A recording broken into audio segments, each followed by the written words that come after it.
Alrighty, UFC 249. This was the first post-coronavirus, I believe in all sports, live sporting event.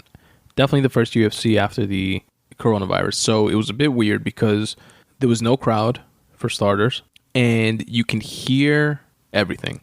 I never appreciated how much noise the crowd actually makes until they're not there to make that noise. You hear the announcers more, like Rogan, Daniel Cormier, John Anik, and you hear every single strike much more. You can even almost hear the fighters like talk shit to each other. You hear them breathing a little bit, like when they start breathing heavy. So it was a very eerie, different kind of way to watch the fight, in my opinion.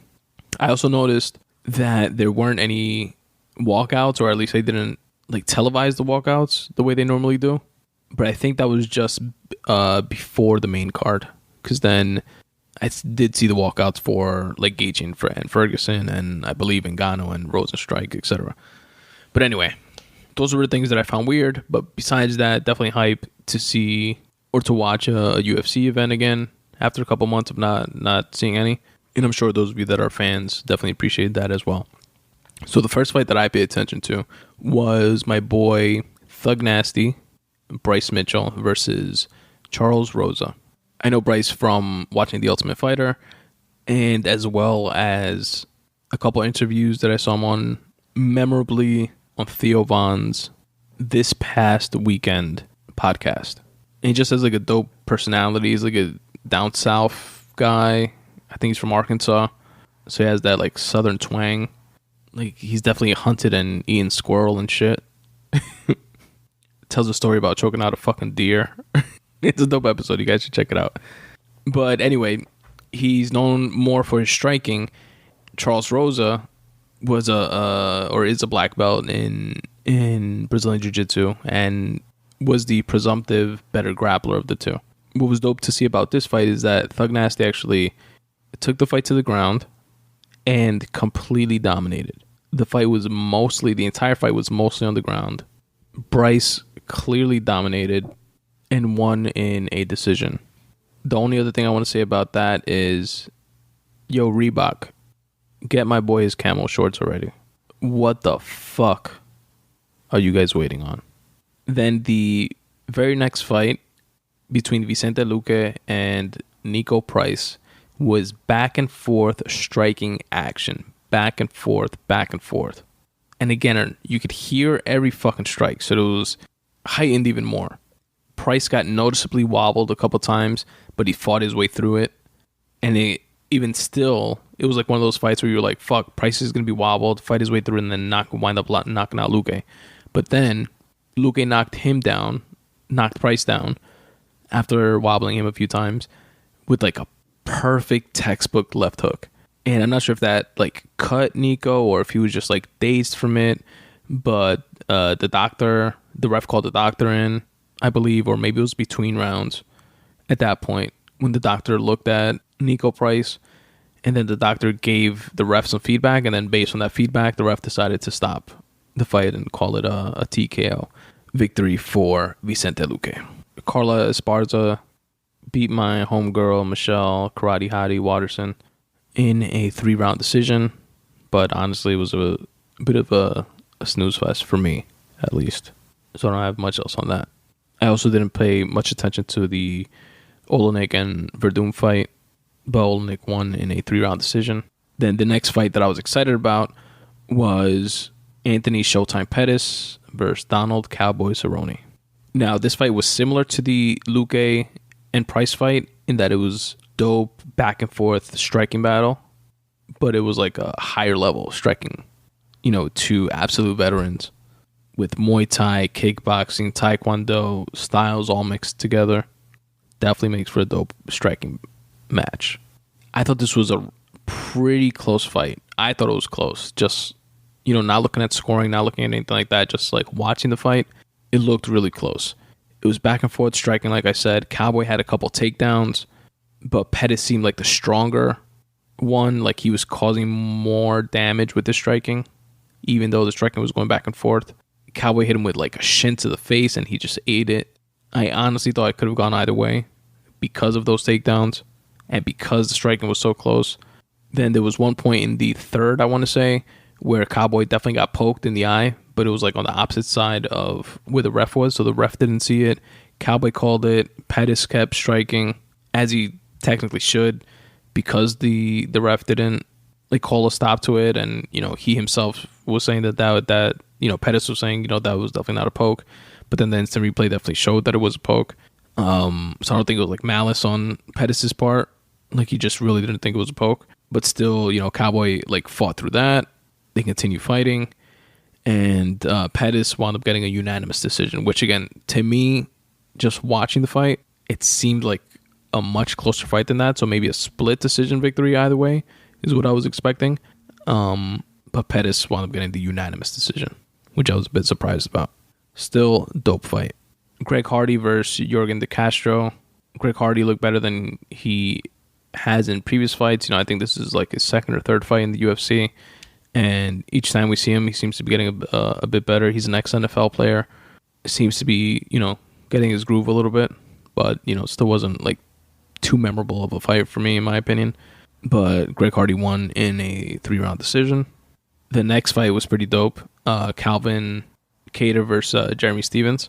Stephens was controlling, I thought, the first and second rounds. Even though Kattar was holding his own, and Kattar's boxing was like really on point. He looked like a sharp boxer, and he was holding his own, but Stephens seemed to be like controlling the pace, controlling the volume. And through the first and second rounds, I was giving it to Jeremy Stephens all the way. Then Kattar wound up knocking Stephens down with a straight right elbow, and then he pounced on him, hit him a couple more times, knocked him out, and won in the end of the second. Probably like 2 minutes left. Actually, no, I'm looking at it. 2 minutes and 49 seconds left. So midway through the second round in a TKO victory. And it took Jeremy Stephens a minute to get up. So he knocked him out pretty good. Then you have Francis Ngannou versus Rosenstrike in a Francis Ngannou 20-second victory. Francis Ngannou, I swear, is like the Mike Tyson right now of the UFC, of the heavyweight division. Did you guys hear, by the way, Tyson's going to do against Holyfield, a 3-round charity boxing event. He's training like a beast. If you check out his Instagram, he looks really good because if you remember, Tyson got, like pretty heavy set, like in the Hangover 2 movie days, and, his one-man show off Broadway. If you watch his podcast or if you've seen him on Rogan, like, he's a bit heavier, but now he looks fucking phenomenal. He looks fucking shredded right now. That's going to be interesting. But anyway, Francis Ngannou is like the UFC version of that with the way he knocks motherfuckers out. And he knocked out Rosenstrike in 20 seconds. He just like blitzed him and just punched his fucking lights out. No way else I can put it.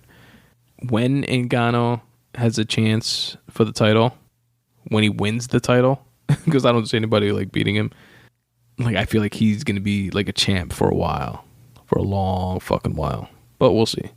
Because he has lost, right? He can't be beat. Stipe just fucking was able to eat a barrage of punches from him and then just wrestle the fuck out of him. That's how he beat him. Then I was really excited, almost as much as the main event, excited for the co-main event of Henry Cejudo, Triple C, versus Dominic Cruz. Dominic Cruz, dope fighter. One of my favorite fighters in that division. One of my favorite fighters, period. In the bantamweight division. And Henry Cejudo, I can't stand. I've said it before on this podcast. I don't know why. I don't know what it is about him. Somebody tweeted, or I saw on Instagram or something like that, and made total sense to me. They called Henry Cejudo the king of cringe. It's like, I don't know what it is about him. I just, no lo paso a tipo, you know what I mean? Like, he's just like, comes off as so, it's not even arrogant or cocky. It's just like fake. It's like when you're being arrogant and cocky, you look fake. You come off as fake, and when you're being Mr. Nice Guy, you come off as fake. It's like, what the fuck are you? So clearly I was rooting for Dominic Cruz, but he's, even though he quote unquote doesn't believe in ring rust, he hasn't fought in, I think, since the Cody fight. And that was like 2 years ago, maybe even 3 years ago, but probably like more like 2 years ago. And Cejudo just seemed like too quick for him. Dominic seemed slower than we're used to seeing him, a little bit more sluggish. I And I'm torn on the decision to stop the fight because Cejudo in the second round caught him, knocked him down, then just pounced on him and hit him with 11 straight unanswered shots. But Dominic was like trying to fight his way up, and he was on his way to standing up, even though he was getting that barrage of punches. It didn't seem to be like, clean, hard punches. Dominic was definitely wobbled from that first punch, obviously, that knocked him down. But the subsequent 11 unanswered shots didn't seem to be phasing him because he was working his way up. And the ref wound up stopping it. And immediately after the stoppage, Dominic Cruz, expressed his discontent and was kind of sort of arguing with the ref and telling him, I'm getting up. What the fuck? Why are you stopping it? And Cejudo won. But honestly, it seemed like it was going, the momentum at least, in Cejudo's favor up until that point, because Dom wasn't really evading all of his punches like he normally does with his like amazing movement and style of fighting. And it seemed like Cejudo was going to get the better of him. But I'm definitely torn on that stoppage because although he was getting up, he did also get hit 11 times unanswered. So it's like, at that point, it's in the hands of the refs. And if the ref calls it, you, as the fighter, put yourself in that position or allowed yourself to be put in that position. So it's definitely disappointing. Then Cejudo, at the end of it, said he's retiring, which just seems like another publicity stunt or ploy or whatever. But I was like completely indifferent about it. I was just like, all right, yeah, whatever, retire. Then the main event, Tony Ferguson versus Justin Gaethje, the very much anticipated return of Tony Ferguson, or not even return because he actually just fought Pettis not too long ago and looked spectacular in it. That was his return fight. He was supposed to fight Khabib Nurmagomedov, who was quarantined in Russia and unable to leave because of COVID. Justin Gaethje stepped in the 11th hour and took the fight on short notice for the lightweight interim title bout. Justin Gaethje was thought to not have a, he has a chance in that in every fighter has a chance, but he's no slouch either. You know what I mean? He's like he was like the top, definitely top 5 in the division, I want to say, maybe even like 3 or 4. But Tony Ferguson was like thought to be the only guy that could give Khabib, which is the champ, undefeated champ in the division, the only one that could give him comp. And Tony was the champ in the division before he got hurt and had these setbacks and wound up getting stripped. And the clash between him and Khabib was supposed to happen. It's like a cursed fight. They literally made the fight, I think, 5 separate times. And something happened. Something makes the fight not happen.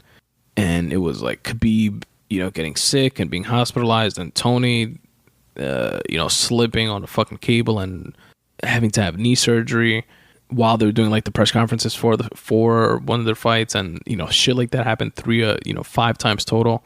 I think this is the 5th or the 6th time. It's like fucking cursed. But anyway, Tony didn't look like himself. He didn't use elbows much, if at all, which was super surprising to me because that was like, he's known for each and every one of his opponents looking like hell after the match, whether win or lose. They're all like cut up, and it's in a large part due to his unorthodox striking, but mainly his elbows cut the shit out of his opponents' faces, and he barely used them in this fight. Gaethje, which was thought to, if he had a chance, it had to be like an explosive, like first round, maybe beginning of the second round, but after that he would start gassing, and Tony would definitely like just pick him apart. That's what most of the pundits expected, and Gaethje fought excellent fucking fight, a poised fight, a professional, measured, I know how to beat this guy fight. It looked like he had a game plan, stuck to it to a T, and it worked. And he outstruck Tony Ferguson. Tony Ferguson's face looked like the one that was all fucked up at the end. Ferguson looked fresh. It was a 5th round KO, TKO. The ref wound up stopping it. And to Tony Ferguson's credit, he's like a fucking zombie, this guy. He was eating everything. Everything that Gaethje could throw at him, he just ate it. So much so that it looked like he did like this weird shit where he was just like nodding his head, like standing up, like shaking his head, like after getting punched a few times. And I think that's when the ref stopped it, because it was like, what the fuck is he doing? Like, is he knocked out standing up or something? Like, it was like some weird zombie shit. And it was a very unexpected outcome for most, including myself. but definitely a dope fight to watch. I'm really interested to see the fights that get made now after this, because the way it was thought that it was going to go was going to be Tony Ferguson is going to beat Gaethje. Gaethje might fight Conor, and then Tony Ferguson, definitely fight Khabib. And then, the winner, if Conor wins against Gaethje, then he would get the winner between Tony and Khabib. But Gaethje just threw a wrench into that whole thing. Now, Conor is thought to maybe be fighting Kamaru Usman, going up in weight to fight him for his title. Gaethje, I think, wants Khabib to, because now he's the interim champ. He wants to, unify the belt. But Khabib is on Ramadan now, and he usually doesn't fight during the summer. So they're saying maybe if Ramadan is over this year by July, or if not, then probably in August sometime they'll fight, in the fall.